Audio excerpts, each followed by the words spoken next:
সহজে জাপানি ভাষা কিভাবে শেখা যায় হচ্ছে হিরাগানা বর্ণমালা, একটি হচ্ছে কাতাকানা বর্ণমালা, আর একটা হচ্ছে খানজি।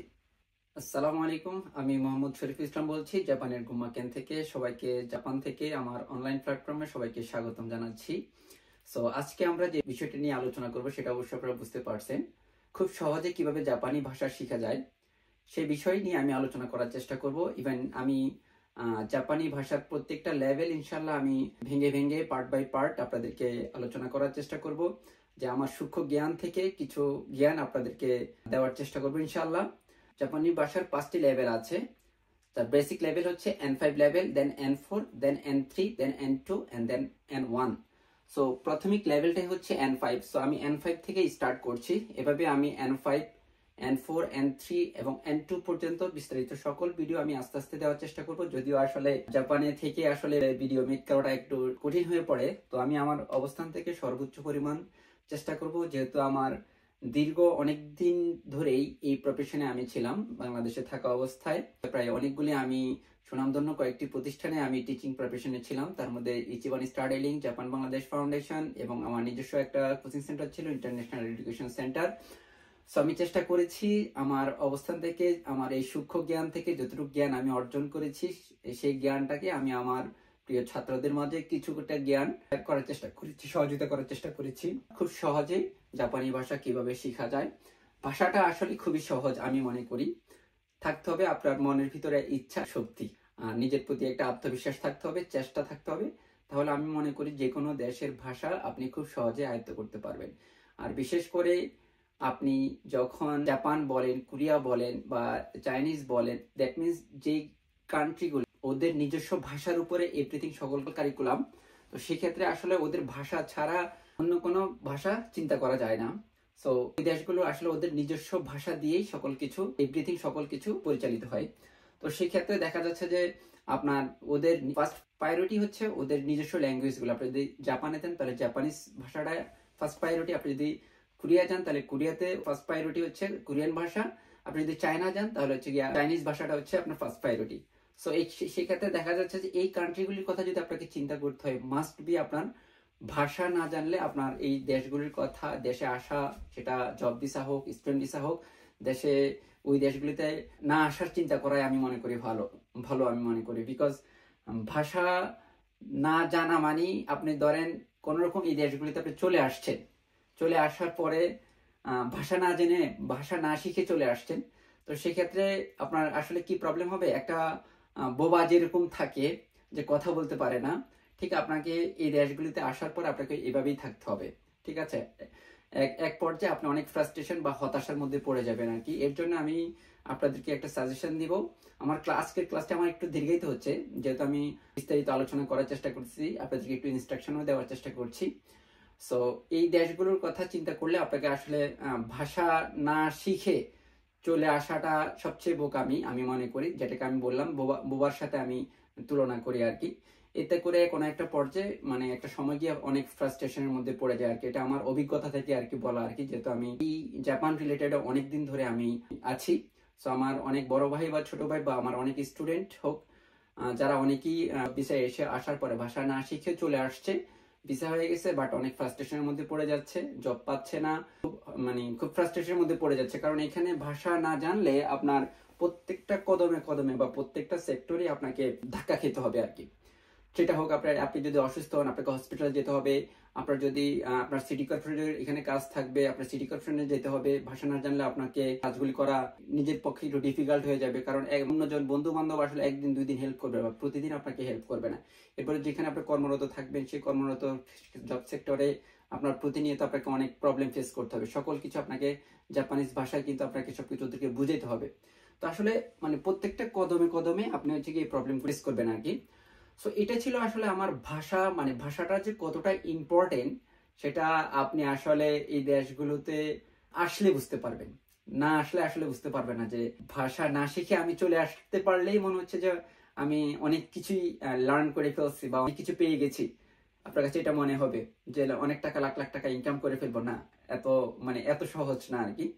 দিন শেষে আমি আপনাদেরকে বলবো যারা এই দেশগুলোর কথা চিন্তা করবেন, জাপান, আমি যেহেতু জাপানের লাইনে আছি, সো আমি জাপান সংক্রান্ত সকল কিছু আপনাদেরকে জাপানের A to Z এভরিথিং আমি আমার সূক্ষ্ম জ্ঞান থেকে আপনাদেরকে দেওয়ার চেষ্টা করবো ইনশাল্লাহ। ভাষার গুরুত্ব অপরিসীম। তো যেহেতু আমি জাপানে অবস্থান করছি, সো আর টিচিং পেশায় জাপানে অনেক দিন ধরেই ছিলাম, যদিও আসলে আমার অনেক স্টুডেন্টের বা পরিচিত অনেক দেশ থেকে অনেকে আমাকে রিকোয়েস্ট করেছে যদি আমাদেরকে একটু অনলাইনে পড়ানোর চেষ্টা করতেন বা যদি কোনো ভিডিও মেক করে দিতে পারতেন, আপনার যদি কোনো ইউটিউব চ্যানেল থাকে। তো তাদের আসলে রিকোয়েস্টের কারণে আসলে আমি সারাদিন জব করে এসে ভাবলাম তাহলে কিছু সময় দেওয়ার চেষ্টা করি, যেহেতু এই লাইনে অনেক দিন ছিলাম। সো তাহলে বেশি কথা না বলে এখন আমি পড়ায় চলে যাই। যেহেতু প্রথম ক্লাস, বিস্তারিত অনেক কিছুই বললাম। আপনাদের যদি কোনো কোশ্চেন থাকে আমাকে কমেন্টসে করে জানাবেন। ইভেন আমার ইউটিউব চ্যানেল আছে শরীফ সৈকত, এবং আমার একটা পেজ আছে জাপান ক্যাপচার। সো আশা করি আমার ইউটিউব চ্যানেলে আমি রেগুলার ভিডিও দেওয়ার চেষ্টা করবো ইনশাল্লাহ। আশা করি ইনশাল্লাহ উপকৃত হবেন আপনারা। তাহলে আমি এখন পড়ায় চলে যাব। যে কোনো দেশের ভাষা শিখতে গেলে এট ফার্স্টে আমরা কি শিখি? বর্ণমালা শিখি। যেমন আমরা তো বাঙালি বা আমাদের মাতৃভাষা, যেমন আমরা বাচ্চা কাল থেকে আমাদের তো বর্ণমালা আছে। সো যেহেতু আমাদের একটা মাতৃভাষা, সো ছোটবেলা থেকে আমাদের বাপ মা ওইভাবেই আমাদেরকে শিখাইছে। কারণ ওই সময় আমাদের ব্রেনটা টোটালি শার্প ছিল, কোনো প্রকার ভাইরাস ছিল না। ভাইরাস মিন্স আমি বোঝাতে চাচ্ছি ফেসবুক, বন্ধু বান্ধব, আড্ডা, ওইটাকে ভাইরাস বলা হয়। যখন আমার বয়স ছিল 1 বছর থেকে, তখন আমাকে বাবা মা আমাকে এই সৌর সরেয়া ক খ এই বর্ণমালাগুলো শেখানোর চেষ্টা করেছে। তখন আমার ওই ছোট্ট ব্রেনের ভিতরে পৃথিবীর অন্য কোনো জিনিস ছিল না। ঠিক আছে, বাবা মা যে জিনিসগুলি আমার ব্রেনে দিত সেটাই আমার ব্রেনে ঢুকাতাম, ইভেন খুব সহজে এটা সেভ হয়ে যেত মেমোরিতে। সো আমি যেটা বলতে চাচ্ছি যে ওই সময় আপনার মেমোরিটা কি ছিল? শার্প ছিল, কোনো প্রকার ভাইরাস ছিল না। আর আমরা যখন ইন্টারমিডিয়েট পাস বা ভার্সিটি শেষ করে এসে ভাষা শিখতে আসি, তখন কিন্তু আমাদের ব্রেনে কিন্তু অনেক ভাইরাস থাকে। এটা আমি আর কি নিজের থেকে এটা নিজেই চিন্তা করে বললাম আর কি। এই জিনিসগুলি থাকার কারণে আমরা যখন অন্য একটা দেশের ভাষা শিখি, তখন আমার ব্রেনে কিন্তু এটা খুব সহজে কিন্তু নেয় না বা সহজে কিন্তু এটা ঢোকে না। তো সেই জন্য হচ্ছে কি আসলে আমাকে এমন ভাবে প্র্যাকটিস করতে হবে যাতে করে আমার ওই পড়াটা যেন আমার পার্মানেন্ট মেমোরিতে সেভ থাকে। তো সেটার জন্য আপনি ছোটকালে যখন আপনার মেমোরিতে ভাইরাস ছিল না, তখন 1 থেকে 2 বার পড়লে বা একটা জিনিস আপনার বাবা মা 1 বার বা 2 বার বললে কিন্তু সেটা সেভ হয়ে যেত। কিন্তু এখন কিন্তু সেটা পসিবল না। আপনি দেখবেন যে আপনি যদি মনে করেন যে আপনি একটা ক্লাস বা একদিন বা প্রতিদিন মানে 1 ঘন্টা করে পড়লেন বা ক্লাসগুলি করলেন, ক্লাস করেই আপনি সকল কিছু মাথায় রাখবেন, তাহলে আমি বলবো যে না, পসিবল না। ঠিক আছে, আপনাকে এমন ভাবে প্র্যাকটিস করতে হবে, এমন ভাবে চেষ্টা করতে হবে, চেষ্টা করতে করতে করতে করতে দেখবেন যে এমন ভাবে চেষ্টা করেছেন যে আপনার পড়াটা পার্মানেন্ট মেমোরিতে সেভ হয়ে গেছে। সো আমি এখন, যেহেতু যে কোনো ভাষা শিখার ক্ষেত্রে আপনাকে এট ফার্স্টে বর্ণমালা শিখতে হয়। যেমন আমাদের মাতৃভাষা বর্ণমালা ছিল 2 ধরনের বর্ণমালা ছিল, একটা হচ্ছে স্বরবর্ণ, একটা হচ্ছে ব্যঞ্জন বর্ণ। ঠিক একইভাবে জাপানি ভাষা বর্ণমালাকে 3টি ভাগে বিভক্ত করে। একটি বর্ণমালার নাম হচ্ছে হিরাগানা, দেখতেই পাচ্ছেন, একটি বর্ণমালার নাম হচ্ছে হিরাগানা, আরেকটি বর্ণমালার নাম হচ্ছে কাতাকানা, আরেকটি বর্ণমালার নাম হচ্ছে কাতাকানা। আমি এখানে রোমাজিতে লিখে দিয়েছি, এটাও রোমাজিতে লিখে দিয়েছি, পাশাপাশি এখানে জাপানি ভাষা লিখে কনভার্ট করে দিয়েছি। মূলত বর্ণমালা হচ্ছে দুই ধরনের বর্ণমালা। ঠিক আছে, তাহলে আরেকটি বর্ণমালার কথা আমি বলেছি, এখানে হচ্ছে খানজি। খানজিটা অ্যাকচুয়ালি বর্ণমালা না, কিন্তু আমি যদি তিনোটাকে একসাথে বলি তাহলে আমি বলবো 3 ধরনের বর্ণমালা। একটা হচ্ছে হিরাগানা বর্ণমালা, একটি হচ্ছে কাতাকানা বর্ণমালা, আর একটা হচ্ছে খানজি। খানজিটা নিয়ে পরে আলোচনা করার চেষ্টা করতেছি। এখন এই 3 ধরনের বর্ণমালা কেন ব্যবহার করা হয় বা কখন ব্যবহার করা হয় সেটা নিয়ে আমি একটু বিস্তারিত আলোচনা করব। দেখতেই পাচ্ছেন আমার বোর্ডের মধ্যে বিস্তারিত আমি লিখে নিয়েছি। আপনারা ক্লিয়ারলি দেখতে পাচ্ছেন কিনা একটু আমাকে জানাবেন। আশা করি ক্লিয়ারলি দেখতে পাচ্ছেন। যেহেতু আমি বিস্তারিত আলোচনা করেছি, এর জন্য আমি একটু ছোট করে লেখার চেষ্টা করেছি। সো 3 ধরনের বর্ণমালা কেন ব্যবহার করি সেটা আমি বিস্তারিত এখানে আলোচনা করেছি। তাহলে আমি একটু দেখি হিরাগানা বর্ণমালাগুলো কেন ব্যবহার করা হয়। হিরাগানা বর্ণমালাগুলো ব্যবহার করা হয় ওদের নিজস্ব যে শব্দগুলো আছে ব্যবহার করার ক্ষেত্রে হিরাগানা বর্ণমালাগুলো ব্যবহার করা হয়। এখন নিজস্ব শব্দ বলতে কি বোঝাচ্ছি? নিজস্ব শব্দ যেমন ভাত, এই ভাত শব্দটা কি আমার মাতৃভাষার তৈরি, এটা কোনো চাইনিজ না, এটা কোনো ব্রিটিশদের শব্দ না। ভাত শব্দটা কিন্তু আমার নিজস্ব শব্দ, নিজস্ব দেশের শব্দ। ঠিক একইভাবে আপনার হচ্ছে গিয়ে জাপানিজদের নিজস্ব যে শব্দগুলো আছে, দেশীয় শব্দ, এই দেশীয় শব্দগুলো ব্যবহার করার জন্য হচ্ছে হিরাগানা বর্ণমালাগুলো ব্যবহার করা হয়। তো সেই ক্ষেত্রে আমি বলবো আপনি এই হিরাগানা বর্ণমালাগুলো যদি আপনি জানেন, প্রায় অলমোস্ট আপনি ওদের প্রায় 90% ভোকাবুলারি আমি বলবো আপনি প্রায় 90% ভোকাবুলারি এই হিরাগানা বর্ণমালা দিয়েই পাবেন।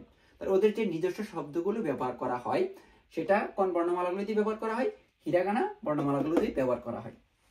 আমি এখানে এক্সাম্পল দেওয়ার চেষ্টা করেছি, মানে জাপানিজে লেখার চেষ্টা করেছি, ইভেন ওটার পাশে প্রনাউন্সিয়েশনটা আমি বাংলাতে কনভার্ট করে দিয়েছি। দেখেন এটা লিখেছি হিত, এই যে এটা জাপানিজে লিখছে আর এটাকে আমি বাংলাতে কনভার্ট করে দিয়েছি হিত। এই শব্দটার উচ্চারণ হচ্ছে হিত। এই হিত শব্দটার অর্থ হচ্ছে ব্যক্তি। হিত শব্দটার অর্থ হচ্ছে ব্যক্তি। এই ব্যক্তিটা হচ্ছে আমার মাতৃভাষার শব্দ, আমার দেশীয় শব্দ। আর এই হিত শব্দটা হচ্ছে জাপানিজদের নিজস্ব শব্দ, নিজস্ব দেশীয় শব্দ। আর এটা ব্যবহার করেছে হিরাগানা বর্ণমালা দিয়ে ব্যবহার করেছে। আরেকটি আমি শব্দ লিখেছি হানা। এই হানার অর্থ হচ্ছে ফুল। এখানে আমি ফুল বুঝাইছি, হানার আরো অনেকগুলি মিনিং আছে। তো এই হানা শব্দের অর্থ হচ্ছে ফুল। আর ফুল শব্দটা আমার দেশীয় শব্দ, আর হানা শব্দটা হচ্ছে জাপানিজদের দেশীয় শব্দ। আশা করি ইনশাল্লাহ আপনারা বুঝতে পেরেছেন কেন হিরাগানা বর্ণমালাগুলো ব্যবহার করা হয়। এরপর হচ্ছে কাতাকানা বর্ণমালা কেন ব্যবহার করা হয়। বিদেশি শব্দগুলো ব্যবহার করার জন্য কাতাকানা বর্ণমালাগুলো ব্যবহার করা হয়। তাহলে কাতাকানা বর্ণমালাগুলো ব্যবহার করা হচ্ছে বিদেশি শব্দগুলো ব্যবহার করার জন্য। এখন বিদেশি শব্দ কি? আমরা যখন কথা বলি আমরা কিন্তু প্রচুর বিদেশি শব্দ ব্যবহার করি। যেমন ধরেন কম্পিউটার, এই কম্পিউটার শব্দটি একটি বিদেশি শব্দ। টেলিভিশন এই শব্দটি বিদেশি শব্দ। রেডিও এই শব্দটি বিদেশি শব্দ। দেখেন আমরা কম্পিউটারকে কিন্তু আমরা কম্পিউটারের প্রনাউন্সিয়েশন করি, আমরা টেলিভিশন শব্দটাকে আমরা টেলিভিশনই কিন্তু ব্যবহার করি। তাহলে দেখেন এখানে বলছিলাম যে তাহলে বিদেশি যে শব্দগুলো আছে এই শব্দগুলো ব্যবহার করার জন্য আমরা হচ্ছে কাতাকানা বর্ণমালাগুলো ব্যবহার করব। বা আদার্স যে কোনো ব্যক্তির নাম যখন আমরা ব্যবহার করি, যে কোনো ব্যক্তির নামের ক্ষেত্রে কি হবে? আমরা কাতাকানা দিয়ে ব্যবহার করব। তাহলে আমি এখানে দেখেন এক্সাম্পল দিয়েছি যে এখানে দেখেন এটাকে আমি কাতাকানা লিখেছি, ওদের নিজস্ব শব্দ দিয়ে লেখার চেষ্টা করেছি। আর ওটাকে আমি প্রনাউন্সিয়েশন নিচে ব্র্যাকেটের মধ্যে দিয়েছি যে কম্পিউটার। তাহলে এটা হচ্ছে কম্পিউটা দেখতে পাচ্ছেন। আমি এখানে প্রনাউন্সিয়েশনটা বাংলাতে কনভার্ট করে দিয়েছি কম্পিউটা। এই কম্পিউটা শব্দটার অর্থ হচ্ছে কম্পিউটার। এটা একটা বিদেশি শব্দ। এই বিদেশি শব্দগুলো ব্যবহার করেছে ওরা হচ্ছে কাতাকানা বর্ণমালাগুলো দিয়ে। তাহলে যেই ধরনের যতগুলো বিদেশি শব্দ আছে সবগুলো বিদেশি শব্দ ব্যবহার করতে হচ্ছে কাতাকানা বর্ণমালা দিয়ে। এবং পৃথিবীর যে কোনো ব্যক্তির নাম যদি বলে, বিদেশি কোনো ব্যক্তির নামও যদি তারা বলতে চায় তাহলে সেটাকে কি বলবে? কাতাকানা দিয়ে লেখার চেষ্টা করবে। তাহলে এটা ছিল আমার কেন কাতাকানা বর্ণমালাগুলো ব্যবহার করা। তাহলে বেসিক্যালি কিন্তু আমার দুই ধরনের বর্ণমালা কিন্তু আমি বলেছিলাম, হিরাগানা, কাতাকানা। ঠিক আছে, এখন আমি যেটা বলবো যে কাঞ্জিগুলো কখন ব্যবহার করা হয়। কাঞ্জিগুলো দেখতে এক ধরনের চিত্রাঙ্কনের মতো বা সাংকেতিক চিহ্ন। প্রায় 7ম-8ম শতাব্দীতে 20,000-এর মতো কাঞ্জি চাইনিজ থেকে জাপানিজরা নিয়েছে, কিন্তু অর্থ কিন্তু ডিফারেন্স। মানে দেখবেন যে চাইনিজ যে কাঞ্জি আছে, জাপানিজ কাঞ্জি সেম কাঞ্জি দেখতে সেম, কিন্তু মিনিং কিন্তু ভিন্ন, অর্থ কিন্তু ডিফারেন্ট। তো সেক্ষেত্রে এই কাঞ্জিগুলো বলেছিলাম, কাঞ্জিগুলি দেখতে এক ধরনের কিসের মতো? সাংকেতিক চিহ্নের মতো। এক একটা চিত্র আর্ট করে করে ওরা এই চিত্রটা এক একটা চিত্র আর্ট করে করে এক একটা শব্দ এক একটা অর্থ বোঝাবে। দেখেন এখানে আমি এক্সাম্পল দিয়েছি। যেমন ধরেন এখানে একটা চিত্র আর্ট করেছি, যে এই যে একটা চিত্র, এখানে একটা চিত্র, এই যে এইভাবে একটা স্টক দিয়েছে, এইভাবে একটা স্টক দিয়েছে। তাহলে এখানে একটা চিত্র আর্ট করেছে। এই চিত্রটা দ্বারা কি বোঝাচ্ছে? আমি বললাম যে এই চিত্রটা দ্বারা একটা অর্থ বোঝায় বা একটা মিনিং বোঝায়। এই চিত্রটার অর্থ হচ্ছে হিত। মানে হিত শব্দের অর্থ কি? হিত শব্দের অর্থ হচ্ছে ব্যক্তি। বাংলাতে বোঝাচ্ছে ব্যক্তি, আর জাপানিজে বোঝাচ্ছে হিত। তাহলে দেখেন এই চিত্রটা এভাবে আর এভাবে যখন আমি আর্ট করব তখন এটাকে কি বোঝায়? হিত বোঝায় বা ব্যক্তি বোঝায়। বা এখানে আমি আরেকটা চিত্র আর্ট করেছি, দেখেন যে এই চিত্রটা এখান থেকে গিয়ে এখানে দিয়ে দেন এখানে একটা স্টক দিব। এই চিত্রটা দ্বারা বোঝাচ্ছে বাচ্চা, যেটাকে জাপানিজে বলা হয় কোদোমো। তাহলে আমি এখানে দুইটি শব্দ বা দুইটি চিত্র অঙ্কন করে আপনাদেরকে বোঝানোর চেষ্টা করেছি কাঞ্জিগুলো দেখতে কেমন। তাহলে এইভাবে এক একটা চিত্র আর্ট করে করে আপনাকে এক একটা মিনিং, এক একটা শব্দ বোঝাবে। এখন আপনার একটা প্রশ্ন থাকতে পারে যে স্যার, আমরা কাঞ্জিটা ব্যবহার না করে বা চিত্রটা না ফলো করে আমরা শব্দটা ব্যবহার করলেই তো ভালো হতো, বা হিরাগানার যে অক্ষরগুলি আছে অক্ষরগুলি দিয়েই মেন শব্দগুলি তৈরি করে ফেলতো, বা ওটাই ব্যবহার করতাম আমরা কথার ক্ষেত্রে, বলার ক্ষেত্রে, সকল জায়গায় হিরাগানা দিয়ে ওই শব্দগুলি ব্যবহার করতাম। কিন্তু এখানে ওরা ব্যবহার করেছে, সেটা করতে পারতো, কিন্তু ওরা এই কাঞ্জিগুলো ব্যবহার করার একটা সুবিধা হচ্ছে আপনার হচ্ছে লেখাটাকে সংক্ষিপ্ত রূপ করে। আমি এখানে দেখেন বিস্তারিত আলোচনা করেছি। কাঞ্জিগুলো ব্যবহার করার সুবিধা হলো লেখাটাকে সংক্ষিপ্ত রূপ করে। তাহলে আপনি যখন একটা হিরাগানা অ্যালফাবেট দিয়ে বা হিরাগানা বর্ণমালাগুলো ব্যবহার করে যখন একটা প্যারাগ্রাফ লিখতে যাবেন বা যখন একটা এসে লিখতে যাবেন, তখন দেখবেন যে আপনার অনেক বড় হয়ে যাচ্ছে, মানে 1-1.5 পৃষ্ঠা লেগে যাচ্ছে। কিন্তু আপনি যখন কাঞ্জি মিক্স করে লিখবেন, দেখবেন যে আপনার লেখাটাকে সংক্ষিপ্ত রূপ করে। তো এই জন্য আমি বলেছি যে কাঞ্জিগুলি ব্যবহার করার সুবিধা হচ্ছে লেখাটাকে সংক্ষিপ্ত রূপ করে। সো আপনি চাইলে হিরাগানা দিয়েও লিখতে পারেন, আপনি চাইলে কাঞ্জি দিয়েও লিখতে পারেন। তো কাঞ্জি দিয়ে লেখার সুবিধা হচ্ছে আপনার লেখাটাকে সংক্ষিপ্ত রূপ করে। এখানে আপনার এই দেশগুলো তো আমার প্রত্যেকটা কাগজপত্রের মধ্যে আমার হচ্ছে কাঞ্জির ব্যবহার আছে। ইভেন হচ্ছে কি আপনার হিরাগানাও থাকে, যে সব কাঞ্জিগুলো বেসিক কিছু নির্দিষ্ট কিছু কাঞ্জি থাকে, যেমন পত্রিকা যখন লেখা হয় তখন মানে কিছু নির্দিষ্ট কাঞ্জি থাকে, প্রায় 3000-এর মতো কাঞ্জি ব্যবহার করা হয়, যে এই পত্রিকা লিখতে হলে এই 3000-এর কাঞ্জি ভিতরে লিখতে হবে। আর এর ভিতরে যদি কোনো কাঞ্জি ব্যবহার করে সেটার উপরে কি থাকবে, হিরাগানা মাস্ট বি উল্লেখ করে দিতে হবে। তো ম্যাক্সিমাম অনেক জায়গায় হিরাগানা উল্লেখ থাকে, ঠিক আছে। তো এখন ওই যে বললাম যে কাঞ্জিগুলো ব্যবহার করা হচ্ছে মূলত লেখাটাকে কি করে, সংক্ষিপ্ত রূপ করে। তাহলে আমি 3 ধরনের বর্ণমালার কথা আলোচনা করার চেষ্টা করলাম, যে কেন 3 ধরনের বর্ণমালা ব্যবহার করা হয়। আমি আবারও খুব সংক্ষেপে আরেকবার বলে যাচ্ছি। জাপানি ভাষা বর্ণমালাকে 3টি ভাগে বিভক্ত করা হয়। একটি হচ্ছে হিরাগানা বর্ণমালা, কাতাকানা বর্ণমালা, আরেকটি হচ্ছে খানজি। এই হিরাগানা বর্ণমালাগুলো কেন ব্যবহার করা হয়? নিজস্ব শব্দগুলো ব্যবহার করার ক্ষেত্রে হিরাগানা বর্ণমালা ব্যবহার করা হয়, কাতাকানা বর্ণমালাগুলি ব্যবহার করা হয়। বিদেশি শব্দগুলি ব্যবহার করার ক্ষেত্রে কাতাকানা বর্ণমালাগুলি ব্যবহার করা হয়। কাঞ্জিগুলো কখন বা কেন ব্যবহার করা হয়? কাঞ্জিগুলো দেখতে এক ধরনের চিত্রাঙ্কনের মতো। এগুলি 7ম-8ম শতাব্দীতে জাপানিজরা চাইনিজদের কাছ থেকে প্রায় 20,000-এর মতো কাঞ্জি নিয়েছে। এই কাঞ্জিগুলো ব্যবহার করার সুবিধা হচ্ছে লেখাটাকে সংক্ষিপ্ত রূপ করে। তো এটাই ছিল আমার আজকের ক্লাসের বর্ণমালার সংক্ষিপ্ত পরিচয়। কয় ধরনের বর্ণমালা আছে? 3 ধরনের বর্ণমালা আছে। আমি বিস্তারিত আলোচনা করার চেষ্টা করেছি যে কেন 3 ধরনের বর্ণমালা ব্যবহার করা হয়। আশা করি ইনশাআল্লাহ আপনাদের ক্লাসটি অনেক উপকৃত হবে, ভালো লেগেছে। সো আমার পরবর্তী ক্লাসগুলো হিরাগানা বর্ণমালা থেকে বিস্তারিত সকলগুলি আমি আলোচনা করার চেষ্টা করব। সো আশা করি ইনশাআল্লাহ আপনাদের ভালো লাগবে। আমি আমার সর্বোচ্চ পরিমাণ ইনশাআল্লাহ আপনাদেরকে চেষ্টা করব আমার যে সূক্ষ্ম জ্ঞান থেকে কিছু জ্ঞান আপনাদেরকে দেওয়ার জন্য। সো আপনারা বিস্তারিত সকল ভিডিও পেতে চাইলে আমার জাপান রিলেটেড বা জাপান সংক্রান্ত বা জাপানি ভাষা সংক্রান্ত সকল ধরনের ভিডিও পেতে আমার ইউটিউব চ্যানেল শরীফ সৈকত এবং আমার পেজ জাপান ক্যাপচার ফলো দিয়ে পাশে থাকবেন। জাপানি ভাষা সংক্রান্ত সকল ভিডিও আমি দেওয়ার চেষ্টা করবো ইনশাল্লাহ। আশা করি উপকৃত হবেন ইনশাল্লাহ। সো আজকের ক্লাসটি এই পর্যন্তই। সো আজকের ক্লাসটি কেমন লেগেছে একটু কমেন্টস করে আমাকে জানাবেন। ধন্যবাদ। আসসালামু আলাইকুম।